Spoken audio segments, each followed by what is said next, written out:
Yan, kakasundo lang sa school, inaantok pa. Haircut. Para bago tayo umalis, bagong tabas tayo. Si Pixar din, papa-haircut na natin kasi para sa eskwela niya, hindi siya sitahin. So dating gupit pa rin tayo dito kay Kuya. Ito, mamimiss ko to si Kuya eh. Ang ating barbero, yan. Mamimiss natin yan. Pero babalik naman ako agtas ng 2 buwan. Pero yung 2 buwan, ano lang yun? Saglit lang ako. Susunduin ko to eh. Spaghetti na lang kaya. Yan o. Ayos. Isa tulog ko. Ikaw na. Sige na. Pagupit ka na. Your turn. Punta ka na kay Kuya. No! Pagupit ka na. Para makaalis tayo. We can go home. Bibili pa tayong potato giant, di ba? Yan. Very good.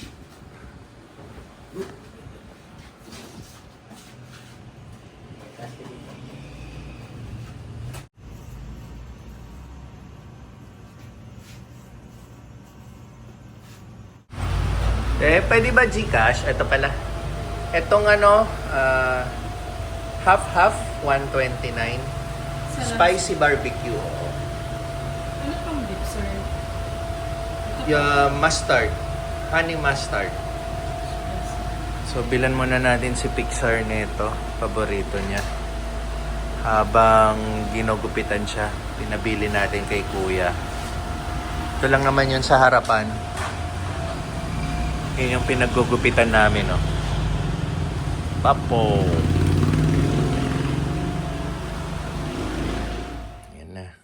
Dito kami natulog kay Mama, oh. Yan pala yung bagong gupit ni Pixar. Ayan. Ano ng haircut. Umaga na nga pala. 5:27. Nahirap ako na. Pala yung gupit ko. Yan kami kahapon.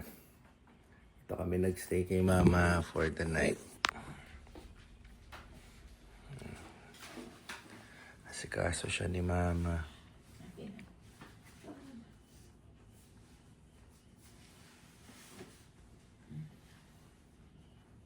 Salamat ate.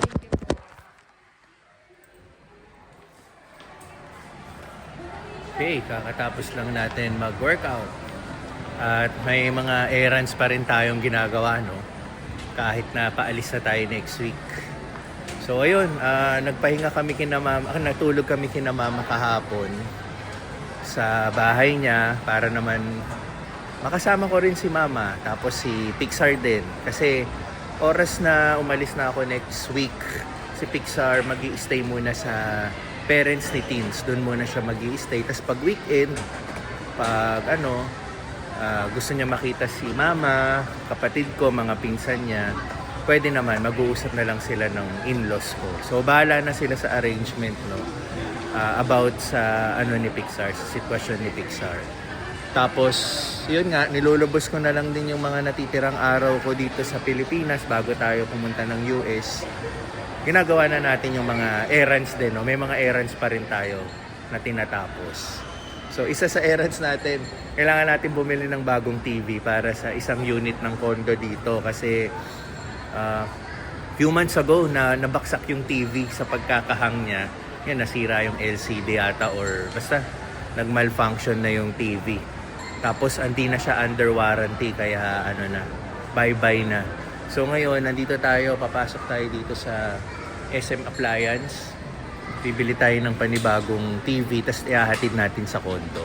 Tapos bahala na si Richie doon. Kasi si Richie, nagtatrabaho na siya ngayon sa in-laws ko. Inabsorb siya. Tapos si Ate Teta rin, inabsorb na siya doon din sa in-laws ko. So, all is good naman. Kahit aalis kami, kahit aalis ako, kahit si Teens umalis na. Yung mga naiwanan namin sa bahay, nagkaroon sila ng mga panibagong trabaho. Hindi naman sila nawalan ng trabaho. And masaya sila sa ginagawa nila ngayon. So, the usual pa rin yung kukunin natin. Yung 32 inches, ito, HD TV. Yan, Google TV. So, cash straight payment tayo, 11K. Yan. Yan din yung mga kinuha naming units, kinuha naming TV sa ibang unit. So, pare-pareho na lang siya. Nakabili na tayong TV. Skyworth. Yan ang laging binibili, yung Skyworth na brand. So, tinawagan ko na rin si Richie. Kasi si Richie nga, di ba, nagtatrabaho na ngayon siya sa in-laws ko. So, yan, inuutos-utusan na siya ako ng mga kailangan errands gawin sa condo. Nasisimulan na para nakapractice na siya. Isa to sa gagawin niya. Itong TV na to, siya na ngayon ang magkakabit. Before, di ba, naalala niya may vlog ako, yung bago yung unit. Kinabit na natin yung TV doon sa So, same unit yung kakabitan ni Richie na TV.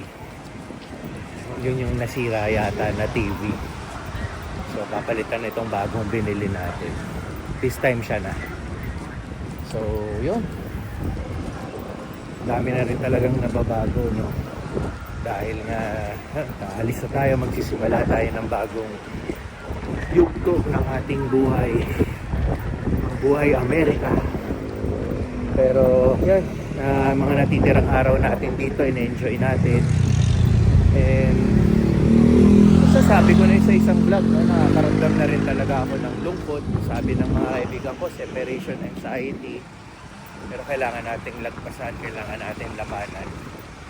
Kahit na sabihin mo sa Abril babalik tayo, pero yung iba na kasi, di ba? Sinasabi ko sa mga kaibigan ko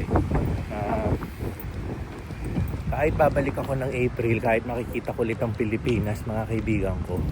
Kaya ako nalulungkot ngayon kasi alam mo yung mga nakasanayan mo araw-araw, ibang-iba na. Teka, mali pa yung nilakaran natin.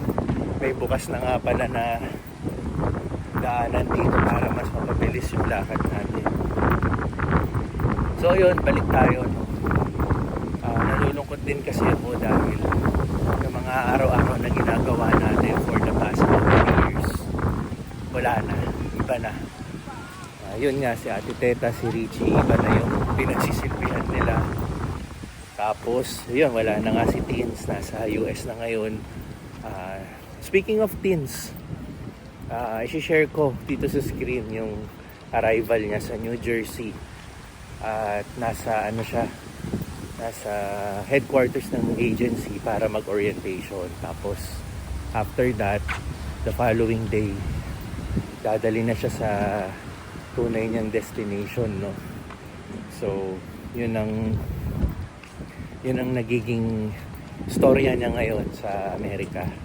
Tapos susunod tayo next week. Kaya yun nga, speaking, si Teens wala na. Kung mga nakasanayan nating nakikita siya dito, iba na rin.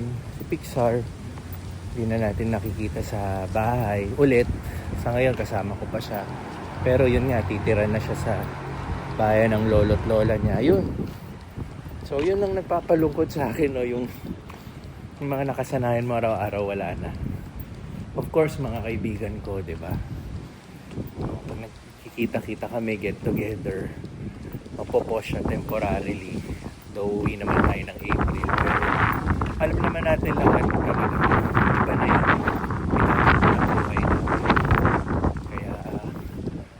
Kapit lang, pakatatag lang, kayang-kaya. So, dito tayo sa admin office. Magre-request tayo ng gate pass ng Pero, inabot tayo ng lunch break. Antayin natin. Meron pang 7 minutes. So, bago natin pasok yung TV, kailangan natin ng gate pass. So, i-approve lang to para maipasok natin yung TV sa unit.